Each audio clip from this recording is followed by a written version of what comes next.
Hey, how's it going, guys? My name's Eric and welcome back to a brand new Bioshock video. So the last time I made a video like this was the one where there was a report that a new Bioshock was going to star Elizabeth and the Big Daddies. You guys seem to really enjoy that video, so we've got another one for you guys today. And this one comes from Kotaku, and I'm sure you guys recognize that name right off the bat. Now, I don't want you guys to go after the reporter or the journalist. He's just doing his job. But there is some things that I want to read to you guys and really break down for you. So, if you want to read the article for yourself in its entirety, it'll be down in the description for you guys to go check out. So, the title of the article is "The Big Daddies Are the Best Part of Bioshock." And I'm gonna stop there. We're gonna come back to that. I'm gonna, however, read the article to you right now. And again, if you want to check it out for yourself, it'll be down in the description. So, it starts as follows. There's a lot to love about Bioshock. Released in 2007, the game was praised by critics and seen by many as a spiritual successor to System Shock 2. The city of Rapture, the underwater dystopia where Bioshock is set, is filled with fantastic world building and some gorgeous water. One of the big reasons Bioshock is so beloved and praised is the amount of options the game offers players, from which plasmids you'll pick, to what weapons you'll upgrade, or even if you will spare or kill the little sisters. Bioshock is always throwing new and interesting choices at the player.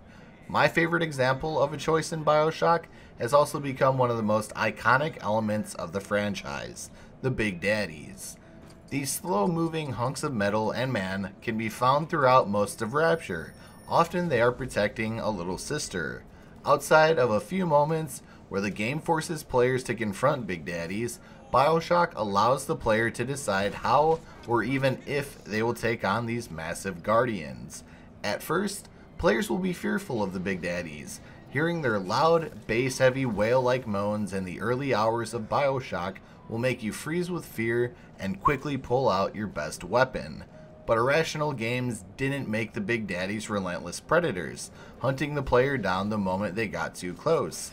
Instead, Irrational designed the Big Daddies to be more sympathetic and interesting to fight. You can almost always avoid these underwater giants. If you do attack them or annoy them, Big Daddies explode into a murderous rage, unleashing powerful attacks that can easily kill players in only a few hits. And they are quicker to attack if they are with their little sister. Like a mother bear and her cub, you don't want to get too close to a Big Daddy's little sister. But even with a little sister, they aren't mindless killers looking to destroy everything. In fact, you can casually walk a few feet next to them and rarely disturb them, as long as you stay calm and don't start shooting. And this is the key to the Big Daddy's success. They are basically walking boss fights that are also totally optional. As players spend more time in Rapture and gain better weapons and plasmids, Big Daddies become less scary and begin to feel more like challenging combat puzzles. You can observe these giant metal men without fear that they will attack you. Players can set up ambushes, wait until the Big Daddy is concerned, or lure the big boy into a fight with splicers. Irrational Games allows the players to fully control when, where, and how the boss fight will happen. This freedom of choice allows the player to experiment more with new weapons or underused plasmids. Because Big Daddies stay injured, even if you die and respawn in a Vita chamber, players can try out another crazy plan and see how that works. Maybe this time I'll use Insect Swarm or my crossbow. Or maybe I'll hack this turret and lure the big guy into its line of sights. Another bonus, Big Daddies allow players to make Bioshock as challenging as they want. If you want to avoid all of them, the game will be more difficult as you won't have access to better plasmids or tonics. Kill a few and deal with some little sisters, and you'll have more at them to upgrade and unlock plasmids and skills. But if you fight them too often, while unprepared, you might waste resources, making future fights harder. Players are free to choose how many Big Daddies they want to engage or skip. I even know some folks who stopped killing Big Daddies in the latter half of the game because they just felt sorry for these bulky guardians. And that is a huge accomplishment. Making optional bosses that are exciting to fight, that move around the level, and then making players actually feel bad about killing them. While future games and DLC in the Bioshock franchise expand on the idea of big armored bosses, they are sympathetic. The franchise never captured the same magic as the original Big Daddies. Now, here's my personal problem with this whole article. He's actually partially right. Big Daddies are great for the franchise. However, they're not the greatest thing about Bioshock. I want to keep that in mind because that would implement that is the main focus of the game, that being the Big Daddies. And as most of you know, it's not. So I have 5 particular things that are a lot better than just the Big Daddies alone, that really pull the game together and make it gel and make it a near perfect game. So the first point is just the setting of Rapture in general. You get the ambiance of this dark, gritty city underwater that's basically gone to hell because of Adam and splicing and a civil war, and yet he makes no mention of that in his report at all. He just says you're in an underwater city and it's got some nice water. To me, it doesn't seem like you researched that much into the overall environment, the ambiance, and the atmosphere of what Rapture was. The fact that you can turn the corner and all of a sudden a splicer is standing there, or a spider splicer is standing there, or a plaster splicer, and you don't even recognize it until you finally turn the corner.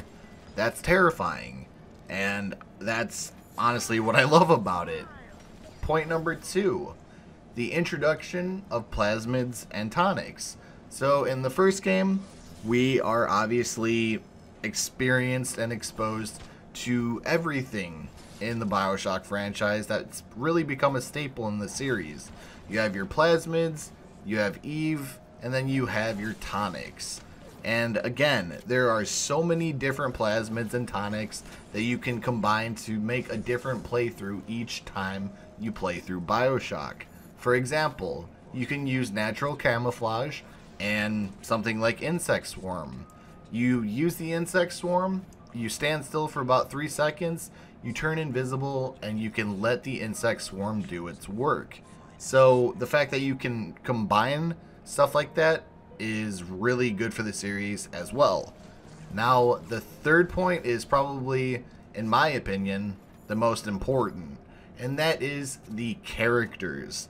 In my opinion, the characters are what make Bioshock so great. For instance, you have Andrew Ryan, the guy who made Rapture. He's a presence all throughout Bioshock 1, and honestly, when you finally kill him, it's pretty emotional, so that's that. Then you have Frank Fontaine and Atlas, the biggest conman you've ever seen. When you first meet Atlas, you actually feel sorry for him. He actually plays you like a fiddle, and he says that his son and his wife are stuck in a bathysphere, and it ends up blowing up, and you get this dramatic moment, and it really makes you feel for the character. And then Tenenbaum as well. So number 4 is Fort Frolic. In my opinion, I would much rather take a fully decked out Fort Frolic than have mention of Big Daddies being the greatest thing about Bioshock. If we were able to see what Fort Frolic looked like in Burial at Sea Episode 1, I would have been in heaven.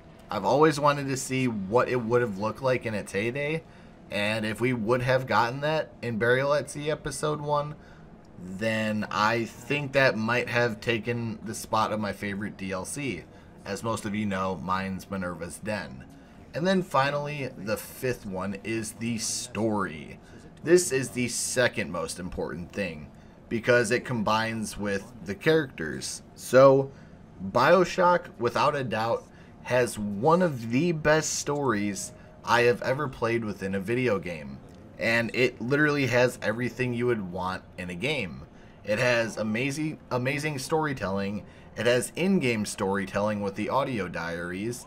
It has emotion. It has plot twists. It has moments where you're actually scared, where you're tense, where, let's say if you're playing on a harder difficulty, there's actual genuine moments of fear. And the fact that the story is so well done, and it wasn't mentioned at all in the report, it just blows my mind. So, with that being said, let me know your guys' thoughts and opinions down in the comment section below. Do you guys think Big Daddies are the greatest thing in the Bioshock series? Or do the 5 points that I brought up seem a little bit more likely, and we can kind of gel all 6 points together to make Bioshock what it is? So, if you guys enjoyed the video, would you kindly drop a like? If not, you can dislike it. It's completely cool. Just tell me what I can do to make the video better for you guys. If you want to see more videos or never miss a video again, would you kindly hit that subscribe button, turn on notifications, that way you don't miss another video, and be sure to share the videos with some family and friends.